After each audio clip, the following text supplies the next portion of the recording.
සියලු දෙනා මෙතන ඉන්න නිසා මීටින් එක පටන් ගමු. කොහොමද ඔන්න ඔය වාක්‍ය කියන්නේ ඉංග්‍රීසි වලින්? ගොඩ දෙනෙක් මේක කියන්නේ let's start the meeting because everyone is here. Let's start the meeting because everyone is here.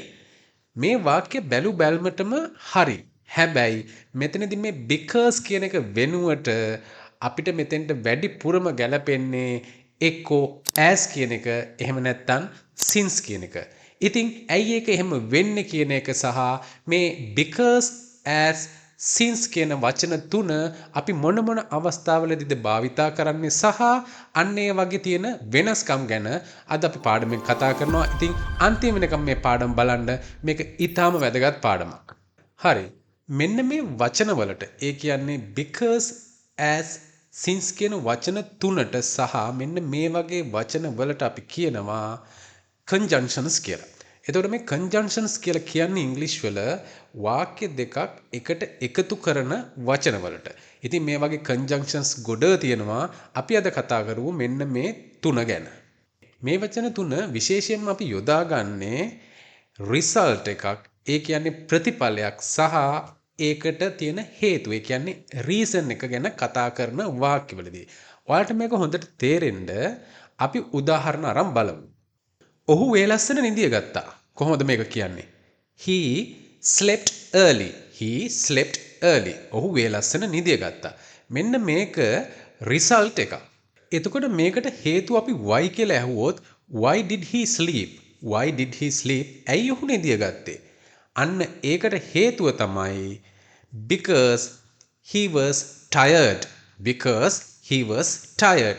මොකද එයා මහන්සි වෙලා හිටියා. අන්නේ මහන්සි වෙලා හිටපු නිසා තමා එයා වේලස්සන නිදිය ගත්තේ. කොහොමද මේ දෙක එකට අපි join කරලා කියන්නේ? He slept early because he was tired. He slept early because he was tired. අන්න එහෙම because කියන එක දාලා මේ වාක්‍ය දෙක එකක් විදිහට අපිට කියන්න පුළුවන්. ඉතින් අන්න ඒ නිසා අපි මේවට කියනවා conjunctions කියලා. ඉතින් මේ because කියන එක වෙනුවට අපිට as කියලා හරි since කියලා හරි මෙතනදී යොදා ගන්න පුළුවන් මෙන්න මේ වගේ. He slept early as he was tired. He slept early as he was tired. එහෙම නැත්නම් he slept early since he was tired. He slept early since he was tired. හරි අපි තව උදාහරණයක් බලමු. We stayed at home because it was raining. We stayed at home because it was raining. වහින නිසා වැහැපු නිසා අපි ගෙදරට වෙලා හිටියා. මෙතනදිත් බලන්න මේකට හේතුවක් තියෙනවා. මොකක්ද හේතුව? වැස්ස නිසා කියන එක තමයි හේතුව. ඒක නිසා වුණු ප්‍රතිඵලය තමයි ගෙදරට වෙලා හිටියා. We stayed at home because it was raining. අන්න ඒ වගේ මෙතනදී අපිට since එහෙම නැත්නම් as කියලා හරි දාලාත් මේක අහන්න පුළුවන්. අපි දාලා බලමු මේක. We stayed at home as it was raining. We stayed at home as it was raining. එහෙම නැත්නම් we stayed at home since it was raining. We stayed at home since it was raining. අන්න ඒ වගේ හේතුවක් සහ ප්‍රතිඵලයක් තියෙන අවස්ථාවලදී වාක්‍යක ඒ කියන්නේ reason එකකුයි result එකකුයි තියෙන වාක්‍යයක් අපිට කියන්න ඕන නම් මෙන්න මේ වචන තුන යොදලා අපිට ඒක කියන්න පුළුවන්. අපි දැන් විශේෂ point එකක් බලමු. අපිට මෙතනදී හේතුවට ඒ කියන්නේ reason එකට බරක් දීලා කියන්න ඕන නම් ඒ කියන්නේ ඒක emphasize කරලා ඒක highlight කරලා කියන්න ඕන නම් අපි මේ because since හරි එහෙම නැත්නම් as කියන එක හරි මුලට දාලා කියනවා. වාක්‍යක මුලට අරගෙන කියනවා. අපි උදාහරණයක් මෙන්න මෙහෙම බලමු. We went home because it was late. We went home because it was late. මෙතනදී we went home. We went home. අපි ගෙදර ගියා because it was late. පරක්කුණු නිසා අපි ගෙදර ගියා කියන එක තමයි මේකෙන් ඇඟ වෙන්නේ. හැබැයි මේක යම්කිසි කෙනෙකුට කියන එකක්. මේ කාරණේ ඒ කියන්නේ මෙයාලා ගෙදර ගිය කාරණේ නොදන්න කෙනෙකුට කියන එකක් මේක. අපි ගෙදර ගියා ලේට් වුණු නිසා පරක්කුණු නිසා අන්න එහෙම කියද්දී හැබැයි මෙතනදී අපි ගෙදර ගියා කියන එක තමයි emphasize. එහෙම නැත්නම් highlight කරලා කියන්නේ අපි ගෙදර ගියා කියන එක තමයි highlight වෙන්නේ. හැබැයි ඔයාලට highlight කරන්න ඕන නම් අපි ගෙදර ගියේ ලේට් වුණු නිසා කියන එකට අන්න එතනදී because කියන එක ඉස්සරහට අරන් තමයි කියන්නේ. Because it was late, we went home. Because it was late, we went home. අපිට පරක්කුණු නිසා අපි ගෙදර ගියා. මේ විදිහට උත්තරයක් දෙන්නේ අනිත් කෙනා ඇහුවොත් ඇයි උඹලා ගෙදර ගියේ? ඇයි උඹලා ගෙදර ගියේ? අන්න ඒකට දෙන උත්තරේ තමයි because it was late. Because it was late we went home. Because it was late we went home. අන්න ඒ වගේ. හැබැයි කවුරු හරි ඇහුවොත් පරක් වුණා නේද? ඉතින් ඔබලා මොනවද කරේ කියලා we went home. We went home කියන උත්තරේ තමයි එතනදී දෙන්න ඕන. We went home because it was late. We went home because it was late. අන්න එතනදී අපි ඒක because කියන එක මැදට දාලා තමයි කියන්නේ.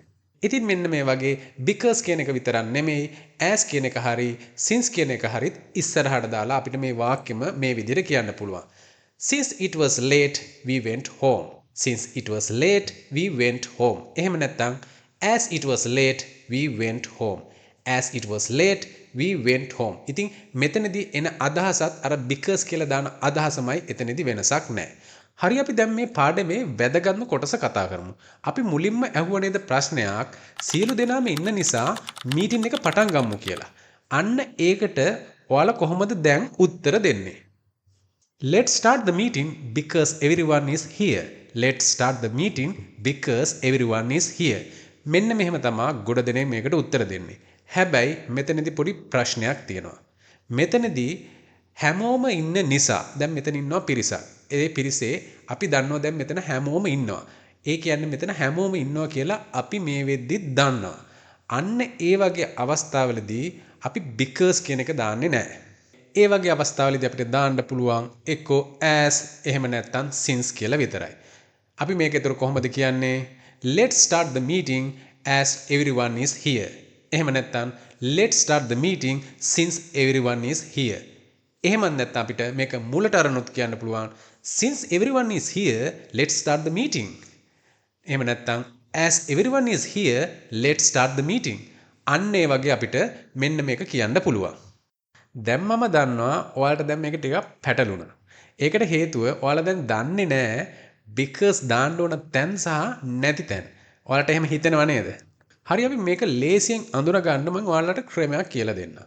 ඒ කියන්නේ because කියලා එක දාන්නේ අපි කියන එක අහන් ඉන්න පුද්ගලයා why කියලා ප්‍රශ්නයක් අහනවා වගේ අවස්ථාවලදී විතරයි. ඒ කියන්නේ why කියලා ප්‍රශ්නයක් අහද්දී ඒකට දෙන උත්තරයකදී තමයි අපි because කියන එක දාන්නේ.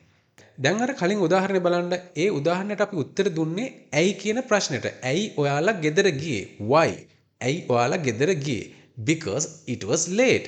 පරක් වුණු නිසා ගෙදර ගියේ. අන්න ඒකයි අපි එතනදී because කියන එක දැම්මේ. හැබැයි මෙතනදී ඇයි අපි මීටින් එක පටන් ගන්න කියලා අහනවද කවුරුත්? ඇයි අපි මීටින් එක පටන් ගන්නෙ? අන්න එහෙම ඇහුවනම් because කියලා දාලා අපිට කියන්න පුළුවන්. අපි ඇයි මෙතන මීටින් එක පටන් ගන්නෙ කියන එක එතන ඉන්න හැමෝම දන්නවා මේක පටන් ගන්නෙ ඇයි? මොකද පටන් ගන්නෙ කට්ටියම මෙතන දැන් ඉන්නවා. ඉතින් එතනදී අපිට ආයි why කියලා අහන්න ඕනේ නැහැ නේ ප්‍රශ්නයක්. why කියලා අහන්න ඕන නැත්තම් ප්‍රශ්නයක් ඒ කියන කෙනාට ඒකට because කියලා උත්තරයක් දෙන්න ඕනේ නැහැ. අන්න ඒ වගේ අවස්ථාවලදී තමා since හරි as හරි දාලා අපි කියන්නේ එතනදී because කියලා දාන්න බෑ. මේක හොඳට තේරුම් ගන්න මම තව එක උදාහරණයක් ගන්නම්. දැන් ඔයාලා පිරිසක් ඉද්දී ඒ පිරිසේ නිදියගෙන ඉන්නවා පොඩි බබෙක්. එතකොට දැන් ඔයාලා කතා කර කර ඉද්දී බබාගේ අම්මා හරි කවුරු හරි කියනවා බබා නිදි නිසා සද්ද කරන්න එපා කියලා. Be quiet because the baby is sleeping. එහෙමද? නෑ. දැන් ඔයාලා දන්නවා මෙතන ඔක්කොම දන්නවා ඒ බබා නිදියන් ඉන්නවා කියලා. ඒ නිසා why කියන ප්‍රශ්නේ අහන්නේ නෑ. ඒක නිසා අපි මෙතනදී භාවිතා කරන්නේ be quiet since the baby is sleeping. Be quiet as the baby is sleeping. අන්න එහෙම තමයි මෙතනදී අහන්න ඕන because දාලා නෙමෙයි. හරි දැන් ඔයාලා ඉගෙන ගත්ත දේ පොලිෂ් වෙන්නත් එක්ක මෙන්න මේ වාක්‍ය තුන හොඳට බලන්න. He didn't call me because he was busy. He didn't call me since he was busy. As he was busy, he didn't call me. මෙන්න මේ වාක්‍ය තුනෙන් because කියලා දාන පළවෙනි එක කියන්න පුළුවන්ද? එහෙම නැත්නම් මේ වාක්‍ය තුනෙන් කොයි වාක්‍යද හරි වාක්‍ය කීයක්ද හරි වාක්‍ය තුනම හරිද? අන්න ඒකට උත්තරේ පළවෙනි කමෙන්ට් එකේ දාලා තියන්න. අපි බලමු ඔයාලා කී දෙනෙක්ට මම මේ මහන්සියෙන් කරපු පාඩම තේරුණාද කියලා. මෙන්න මේ වගේ පටල ගන්න තවත් තැනක් තමයි despite සහ in spite of කියන එක. ඒ වගේම B සහ bean කියන එක. ඉතින් අන්න ඒ ගැන කරපු වීඩියෝස් දෙක මෙන්න මෙතන තියෙනවා. ඔයාලා ඒවත් තාම බලලා නැත්නම් ඒවත් බලන්න. ඒවත් ඊටාම වැදගත් වීඩියෝස්.